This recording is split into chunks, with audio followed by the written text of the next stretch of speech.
다니엘서 개요를 살펴보도록 하겠습니다. 다니엘서가 있게 된 시대적 상황은 히스기야 왕의 시대입니다. 여러분이 아시듯이 전한 왕 히스기야는 인생의 마감을 앞두고 교만에 빠졌습니다. 생명을 더 연장시켜달라. 하나님이 그렇게 해라. 응답했죠. 그래서 주님은 이사야를 통해 다윗의 가문에 심판이 임할 것을 선포하셨습니다. 한번 확인해 보겠습니다. 이사야서 39장.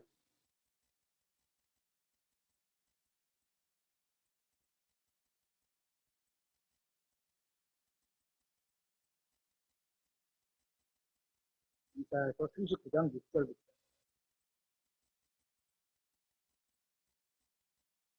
읽겠습니다. 주께서 이르시기를 보라 날들이 오리니 네 집에 있는 모든 것과 네 조상들이 이날까지 쌓아두었던 것이 바벨론으로 옮겨지고 하나도 남지 아니하리라.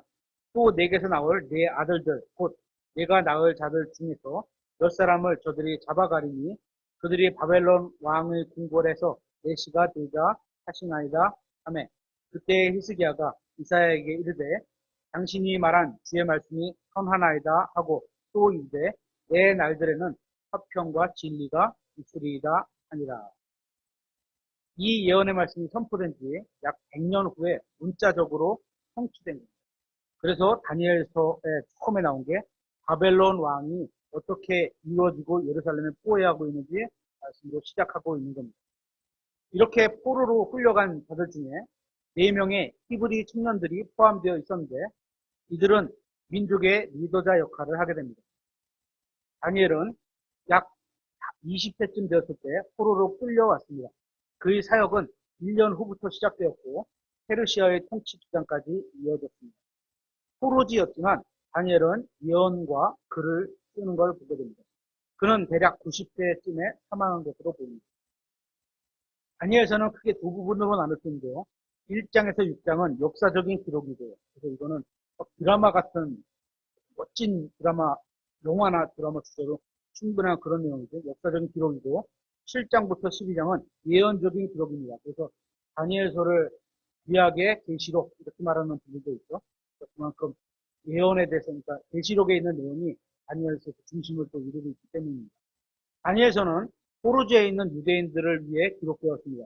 또한 다니엘서는 하나님의 왕국과 이 시대의 이 왕국에 대해 이방 왕국들을 대조해서 보여주면서 예언을 기록하고 있습니다.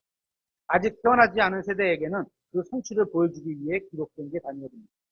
2장에는 꿈을 통해서 인간의 관점에서 예언을 보게 되고 비슷한 꿈을 7장에서 꾸게 되는데 이 환상을 통해서는 하나님의 관점에서 예언을 보게 됩니다. 인간의 관점에서는 이런 왕국들이 거인의 모습으로 보이고 하나님의 관점에서는 사나운 짐승들로 보이는 걸 보게 됩니다. 다니엘은 성도였으며 동시에 예언자였습니다. 예언자, 예언자, 다 프로펫 이렇게 번역할 수 있는 거죠. 그러니까 현 시대에 하나님의 말씀을 듣고 전하면 대언이고 미래에 있는 것을 전하면 예언이 되는 거죠. 똑같은 단어를 쓰는 겁니다. 다니엘서는 현실적이고 실천적이며 동시에 예언적이고 도리적이기도 합니다. 이 책에 나온 다니엘과 그의 친구들의 담대함과 확신에 찬 태도는 그리스도로 인한 고난받는 그리스도인들에게 좋은 본보기가 됩니다. 다니엘서에 기록된 많은 예언들은 이미 역사적으로 성취되었고 아직 성취되었지 않은 부분은 이제 잠시 후면 성취될 겁니다. 계시록에 우리가 공부해가는 데가 거기가 이제 그런 성취될 내용이 되어 있는 거죠. 이러한 점으로 인해 다니엘서는 매우 특별한 책이라고 할 수 있습니다. 이 책은 성경 비평가들을 무력화할 뿐만 아니라 믿는 사람들의 믿음을 확고히 해주는 책이기도 합니다. 다니엘은 매우 신실한 사람이었습니다. 에스겔은 그래서 이 다니엘을 3번이나 언급하면서 그를 노아와 욥과 동일선상에다 놓는 걸 보게 됩니다.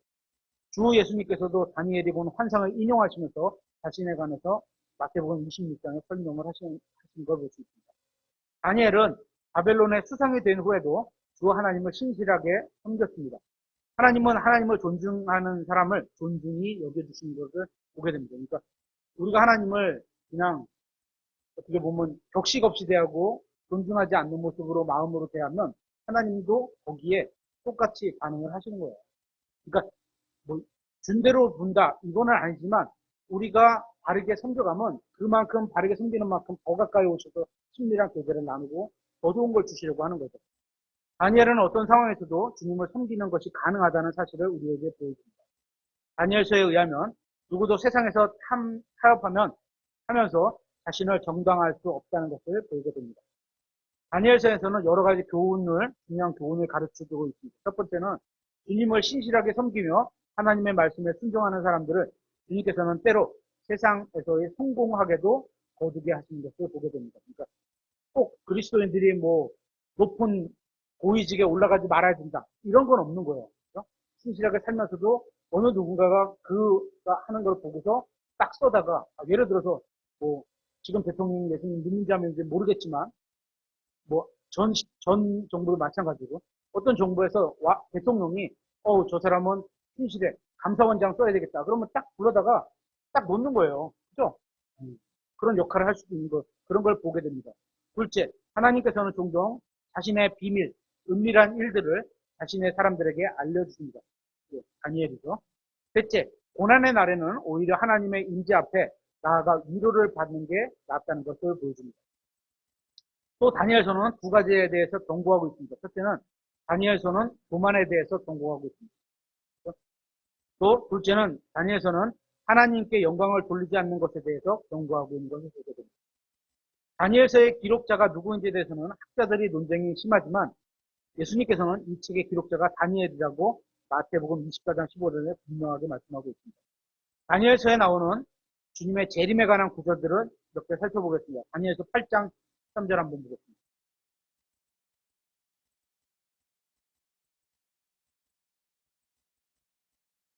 이런 구절들이 다 계시록하고 연결이 되는 겁니다. 대환란에 관한 말씀이죠. 8장 13절. 그때 내가 한 성도가 말하는 것을 들었는데 다른 성도가 앞서 말한 바로 그 성도에게 이르되 날마다 드리는 희생물과 황폐하게는 그 범법과 성수와 군대를 내주어 발 밑에 짓밟히게 하는 일에 관한 그 환상이 어느 때까지 지속되겠느냐 하매. 대환란에 관한 예언의 말씀이고요. 또 9장 27절에 보면 대환란 중간에 적그리스도가 할 일에 관한 말씀을 하고 있습니다. 9장 27절. 그가 많은 사람과 한 일에 동안 언약을 확정할 것이며, 이제는 7일 났다는 거죠. 7일 났다는데, 이제, 일에 동안 한 언약을 확정할 것이며, 그가 한 일의 한 중간에 3년 반이죠. 희생물과 봉헌물을 그치게 하고, 앞에 3년 반은 잘 지내게 해요.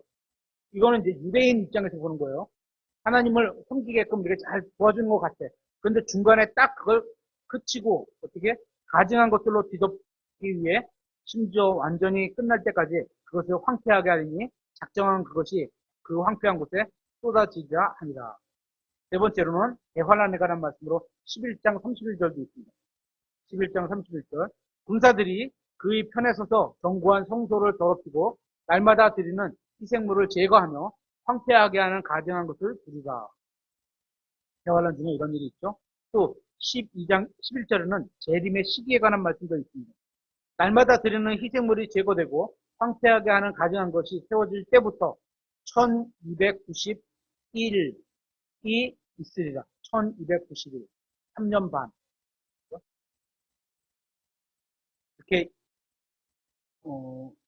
재림에 관한 구절들이 있고, 또 다니엘서는 영어 킹제임스 성경의 경우 357구절과 11,606단어로 이루어져 있습니다.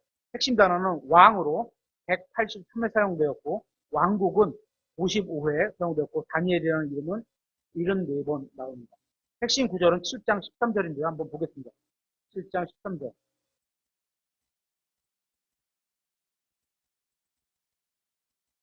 13, 14절하고 17, 18절을 보겠습니다. 13절. 내가 밤의 환상들 속에서 보았는데 보라 사람의 아들 같은 이가 하늘의 구름들과 함께 와서 예적부터 계신 분께 가니 그들이 그를 그분 앞에 가까이 데려가더라. 그분께서 그에게 통치 권세와 영광과 왕국을 주시니 이것은 모든 모든 백성들과 민족들과 언어들이 그를 섬기게 하려 하심이더라. 그의 통치는 영존하는 통치요 없어지지 아니할 통치며 그의 왕국은 멸망하지 아니할 왕국이니라 하시니. 17절에는 이 내 짐승은 땅에서 일어날 내 왕이라. 그러나 지극히 높으신 분의 성도들이 그 왕국을 취하고 영원히 곧 영원 무궁토록 그 왕국을 소유하리라. 이제 두 군데가 예수 그리스도의 재림으로 이루어질 천년왕국에 대한 그런 천년왕국에 들어가는 그런 말씀으로 중심 구절입니다. 이사야서와 예레미야서, 에스겔서와 다니엘서는 모두 이스라엘의 관점에서 미래를 보고 기록되었습니다. 다니엘서에는 이스라엘의 미래에 관한 예언의 배경이 잘 나와 있습니다. 그래서 다니엘서는 구약의 계시록이라고도 불립니다. 다니엘서는 시온과 주변 왕국을 바라보지 않고 좀 더 범위를 확대해서 모든 이방 왕국의 복종과 하나님의 어린 양의 왕국을 잘 보여주고 있습니다. 다니엘서 2장 4절부터 7장 28절까지는 갈대아어인 아람어, 페르시아어로 기록되어 있으며 8장 1절부터 12장 31절까지는 히브리어로 기록되어 있다고 알려져 있습니다. 역사적인 부분이 이방인의 언어로 기록된 이유는 이방인의 때를 다루고 있기 때문이며, 예언적인 부분은 히브리어로 기록된 이유가 마지막 때의 초점은 다시 이스라엘에게 맞춰질 것이기 때문에 하나님께서 이스라엘 왕국을 회복시킬 것이기 때문입니다. 히스기야의 시대에 유대인들은 아람어를 이해하지 못했습니다. 하지만 에스라의 시대에는 조금 설명을 해주면 백성이 이해할 정도로 아람어가 가까웠지만 그만큼 가까워진 만큼 상대적으로 히브리어와는 멀어지게 됩니다. 다니엘의 시대에는 유대인들이 아람어와 히브리어를 모두 사용했으며, 그래서 다니엘은 두 가지 언어로 이 책을 기록했습니다. 인류 역사를 보면 과학이 크게 발전한 시기가 있었는데, 구약에서는 BC 600년부터 200년경 사이였고, 신약에서는 르네상스부터 현대까지 시대입니다. 다니엘은 이런 과학의 발전의 시기에 살았습니다. 수학과, 그리고 금속공학과, 해부학, 천문학이 바벨론에서 태어났다고 알려져 있습니다. 다니엘의 시대에 태양과 달의 주기를 정확하게 관측했을 정도로 천문학이 발전된 거죠. 이 시기에 행성의 길을 찾아냈고, 동그라미 원은 360도로 나뉘었으며 다양한 별자리를 지정했습니다. 이게 서로 규칙이 맞으니까 누구는 270도로 동그라미 그리고 누구는 300도로 그리고 누구는 360도로 그러면 서로 어디가 어딘지 알 수가 없잖아요. 그래서 약속을 해서 360도로 하자, 이런 약속이 이 시대에 되는 거죠. 그래서 어느 방향으로 어디를 기점으로 몇 도 이렇게 되면 거기에 어떤 별이 있다, 이런 것까지 서로 약속이 되는 거죠. 이 시기에 행성의 길을 찾아냈고 원이 360도로 나누며 다양한 별자리를 지정했습니다. 이 시대에 작성된 책들을 보면 특별한 교육을 위한 왕립 학교가 있었음을 알 수 있습니다. 또한 이 시대에는 이미 오늘날과 같이 책들이 잘 분류된 대규모 도서관이 있던 것으로 알려져 있습니다. 이제 각 장별로 간단히 살펴보도록 하겠습니다. 1장에는 다니엘과 그 세 친구인 신실한 히브리 청년들의 이야기가 기록되어 있습니다. 그들의 이름은 하나냐, 미사엘, 아사랴였습니다. 이들은 바벨론 왕을 위해 특별한 교육을 받도록 선택되었지만 레위기 11장에서 우상에게 바쳤던 부정한 음식을 먹으라는 명령이 나옴으로써 이 명령은 모세 율법에 금지됐기 때문에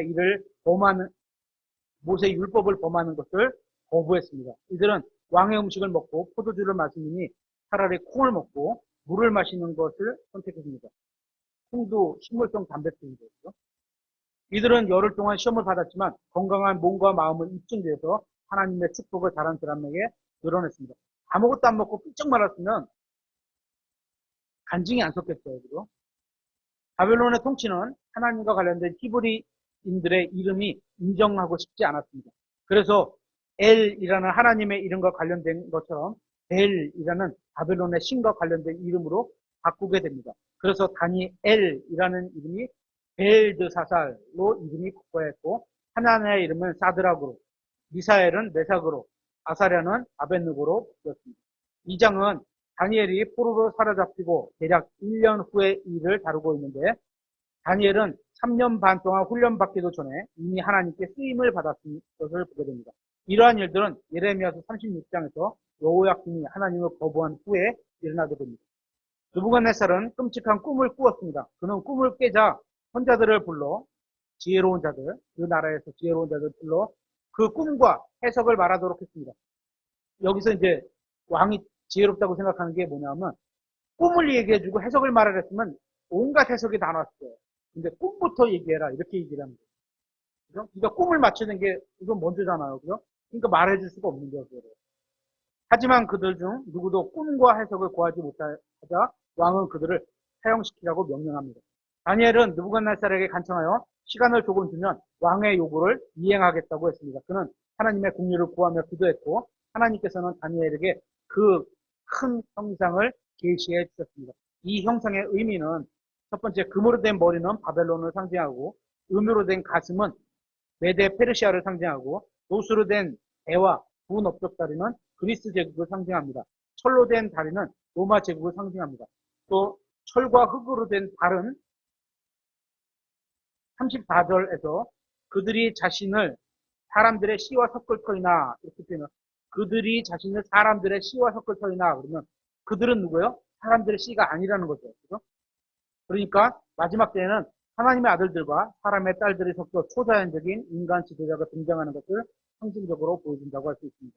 마지막으로 산에서 나온 돌은 마지막 때에 이 세상에 세워질 주 예수 그리스도의 우주적인 왕국을 상징하는 것을 봅니다.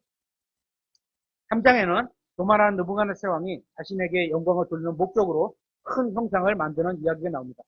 대규모의 관현악단이 연주가 있고 그 연주에 맞춰 모든 사람이 형상에게 절을 해야 했으며 그렇지 않으면 불타는 용광로에 던져져야만 했습니다. 4명의 히브리 청년은 형상에게 절하기를 거부하였습니다. 그들은 이방왕을 위해 우상을 숭배하는 차라리 참대 하나님을 위해 목숨을 내놓고 용광로 속으로 들어가는 것을 선택하게 됩니다. 주님께서는 직접 하늘에서 내려오셔서 불꽃 가운데 있는 그들과 함께 계셨고 불꽃 가운데 4명이 보이는 거죠. 그죠? 4명이 보이는 건 셋이 있던 게 아니고 그들을 구출해 주셨습니다. 그들은 용광로에서 털끝 하나 상하지 않았을 뿐만 아니라 그들의 의복에서 흘린 냄새도 나지 않게 됩니다.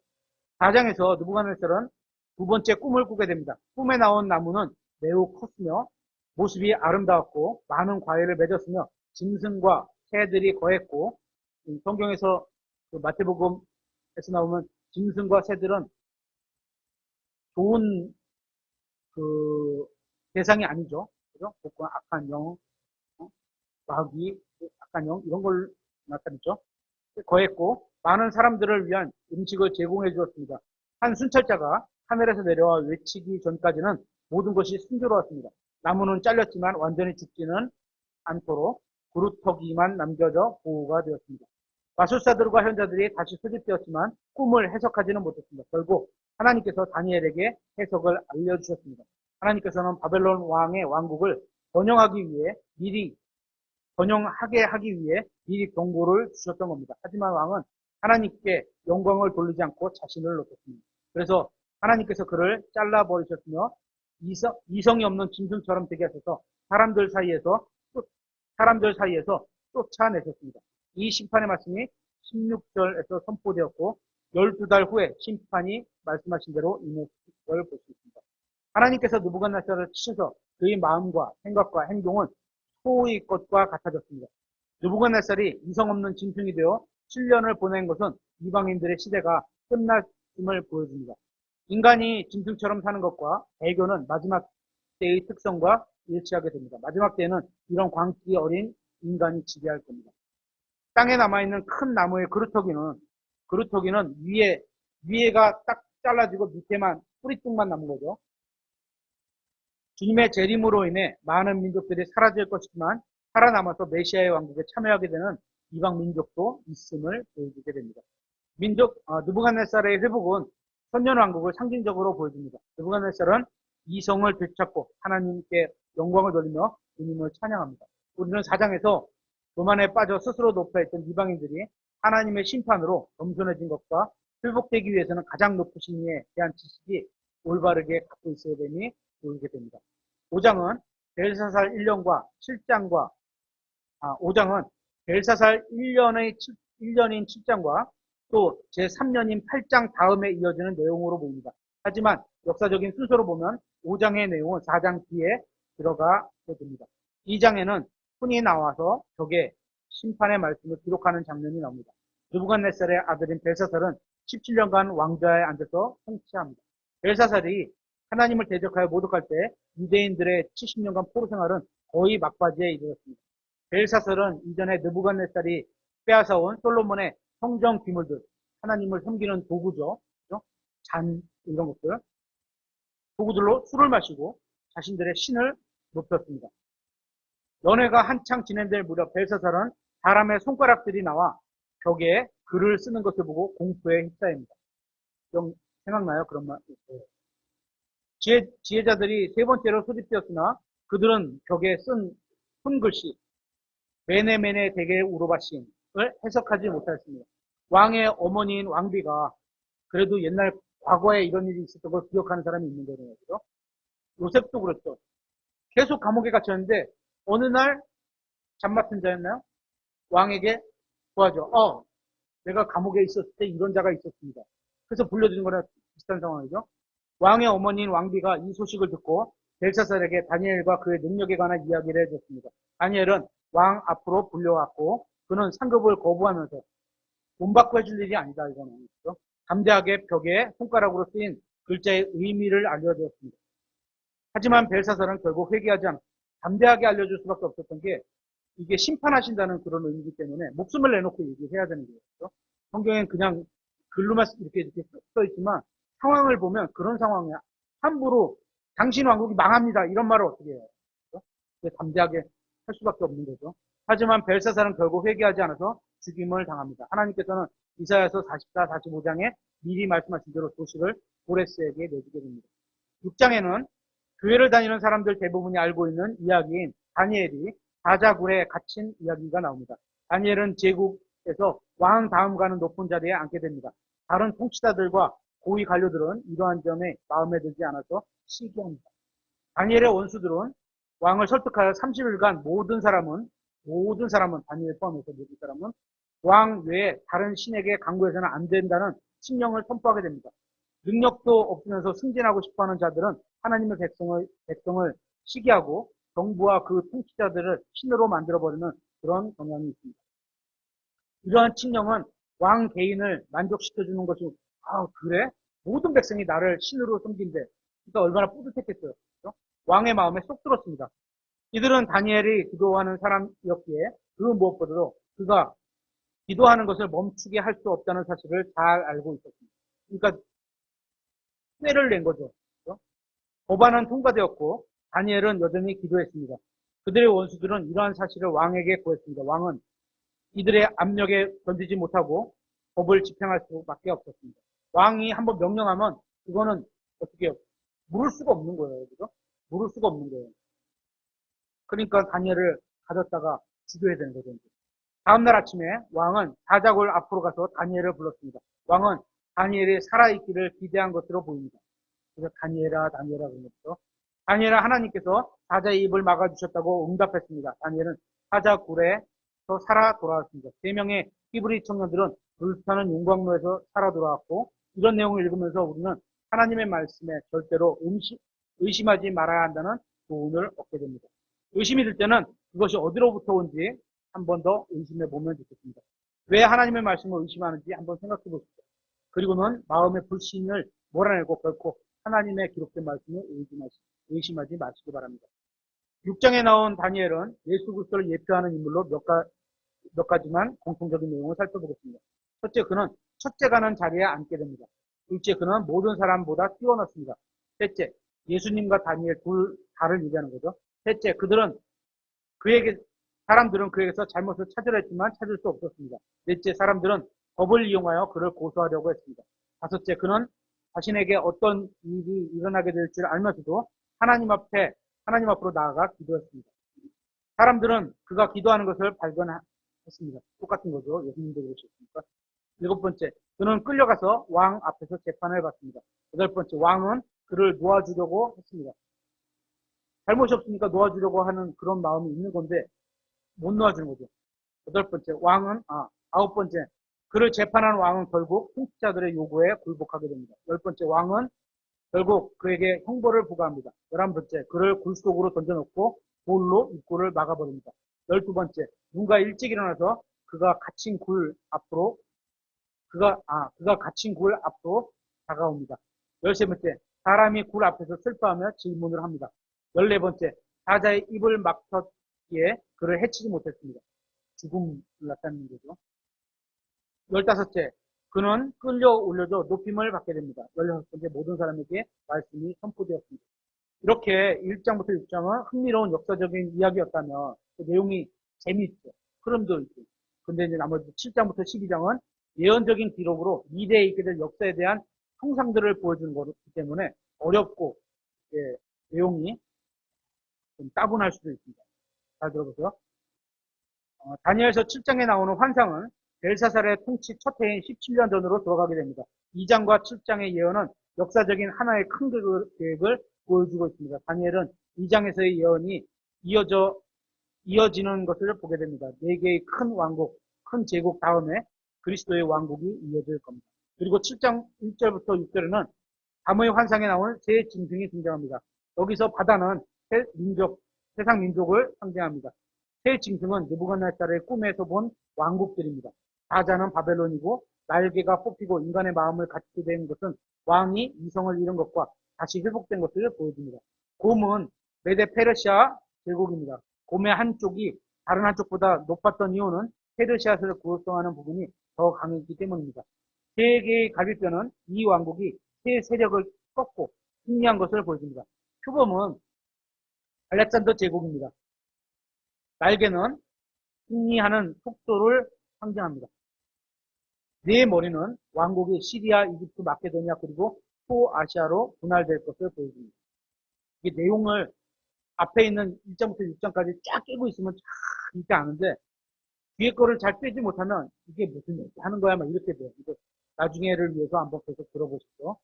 8장 그래서 사실 이번에 그 기도회 끝나고 목요일날 하는 그거 이제 저희가 강해서를 데살로니가 전서가 나가는데 다음번에 할 거를 구약 성경 중에서 고를 때 다니엘을 할까 말라기를 할까 하다가 말라기로 하기로 이렇게 했습니다.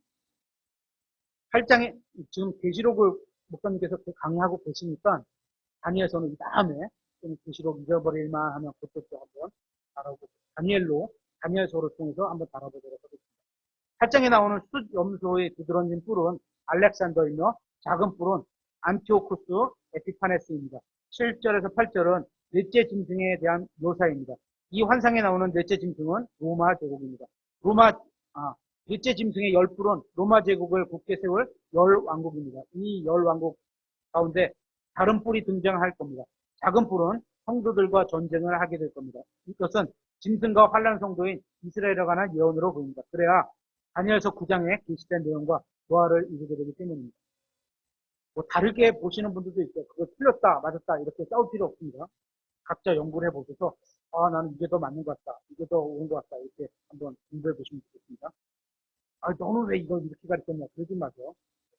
저도 공부 따에다가 나중에 조금 더 많은 자료로 성경에 있는 걸 더 연구해서 좀 달라지면 저도 예전에는 이렇게 믿었는데 그것보다는 이렇게 믿는 게 더 성경적인 것 같습니다. 여러분에게 말씀드릴 때가 있겠죠. 느부갓네살의 꿈은 다니엘이 해석해 주었고 다니엘의 꿈은 천사가 해석해 주었습니다. 전자는 이방인이 이스라엘을 통치하는 것의 시작과 지속 기간을 나타내고 후자는 종말에 관한 것을 나타냅니다. 8절에 나오는 순양과 순염소에 관한 환상은 7장의 환상부터 2년 후에 있을 일입니다. 9절에서 12절에서의 다루는 묘사가 점점 더 세밀해지고 있는 걸 보게 됩니다. 순양은 메데와 페르시아입니다. 뿔은 두 왕인 다리오와 고레스입니다. 큰 뿔은 첫째 왕인 알렉산더로 그리고 네 뿔은 그리스의 네 왕국입니다. 뿔은 번위, 구원 뭐 이런 걸 나타낼 수 있는 거죠. 이것은 순양의 두 뿔과 곰의 양 어깨와 성상의 두 팔이 같다는 점을 보여줍니다. 마찬가지로 표범의 네 머리와 네 뿔도 같은 대상을 묘사한 것으로 보입니다. BC 334년에 알렉산더는 헬레폰트 해협을 건너 전투를 벌이고 승리했습니다. 그는 나일 제방을 밀고 나가 수산까지 진군했습니다. 수산이 어딘지 아세요? 수산. 어디서 나오죠? 수산. 수산궁. 우리 공부했는데. 네네. 에스더에서 에스더가 생겼던 그 왕이 통치하던 그 궁이 수산궁이었죠? 있었던. 수산까지 진군했습니다. 그는 그라니코스 강과 이소스와 아르벨라에서 싸웠으며 마침내 페르시아 권세를 무너뜨리게 됩니다. 그는 시리아와 페니키아와 바벨론과 히프로스와 페르시아와 두로와 가자와 이집트도 정복하게 됩니다. BC 329년에 스키타이도 물리쳤으며 BC 327년에는 인더스까지 진출하게 됩니다. 순양의 뿔이 부러지고 나서 순염소는 그 위에 올라섭니다. 하지만 순염소가 힘이 크게 되자마자 갑자기 뿔이 부러지는 걸 보게 됩니다. 알렉산더는 32세의 나이에 방탕하게 살다가 죽는 걸 보게 됩니다. 그러자 4개의 주목할 만한 뿔이 나와서 그 자리를 차지합니다. 이들은 알렉산더의 휘하 장군들로 시리아와 이집트, 마케도니아와 소아시아를 점령한 셀로우코스, 프톨레마이오스, 카산드로스, 리시마스코스로 보입니다. 그 후에 시리아 지역에서 작은 뿔이 하나 나옵니다. 이것은 앞장면에서 말한 작은 뿔이 아닌 겁니다. 다른 작은 뿔. 10장의 작은 뿔은 넷째 짐승인 로마와 관련이 있는 자인데 여기서 말하는 작은 뿔은 그리스, 마케도니아, 시리아 지역으로 나왔기 때문입니다. 이 자는 셀레코우스 왕조의 네 번째 왕인 안티오코스 에피파네스로 보이는 거 정확치 않습니다. 역사적인 근거를 갖다 이렇게 붙이는 거고 성경에 이거 다 이렇게 나온 게 아니니까. 그는 거칠고 사악한 행위로 인해 미친놈이라는 악명을 떨쳤습니다. 그가 이스라엘 민족의 땅을 침공하기 오래전에 다니엘은 그가 예루살렘을 정복을 예언합니다. 그는 이스라엘의 종교를 무력화시켰으며 날마다 드리는 희생물을 해하고 부정한 짐승인 돼지의 피를 제단에 뿌렸습니다.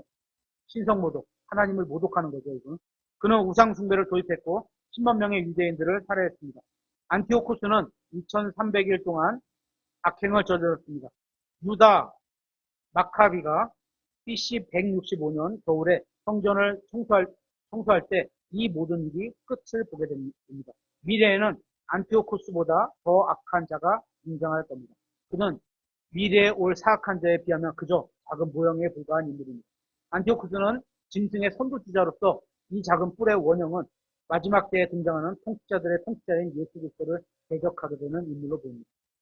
7장과 8장에 나오는 각종 짐승들에 관한 환상은 많은 성경학자들이 역사의 과거를 보면서 찾아서 연구한 자료이므로 적당히 신뢰하는 정도만, 지금 제가 쭉 얘기한 어느 나라 누구다 이런 거 얘기했지만 적당히 신뢰하는 정도만 받아들이면 좋겠습니다.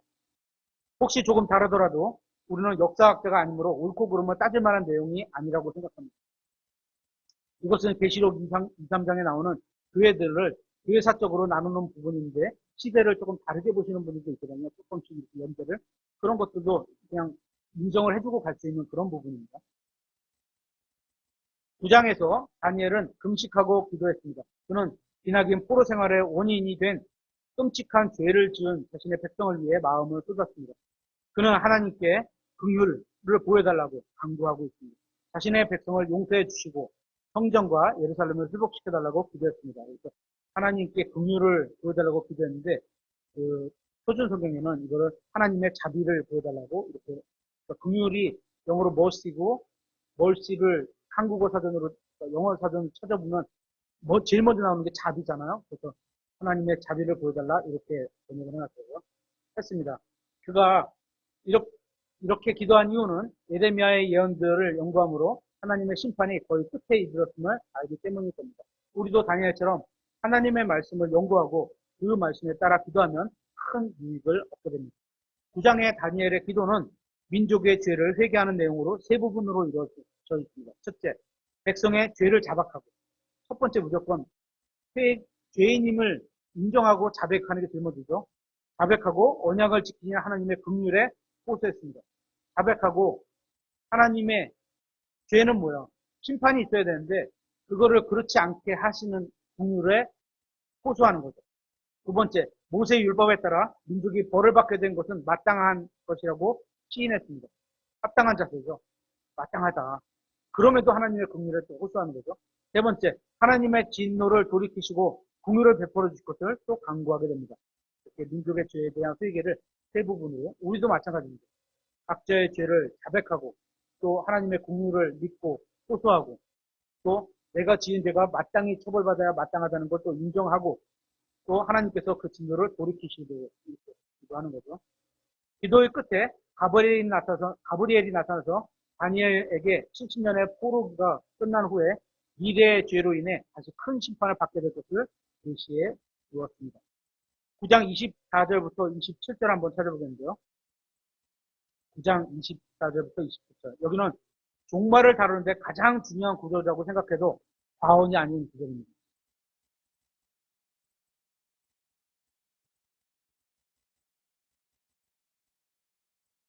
매우 중요한 예언을 다루고 있기 때문에 주의해서 연구를 해야 합니다.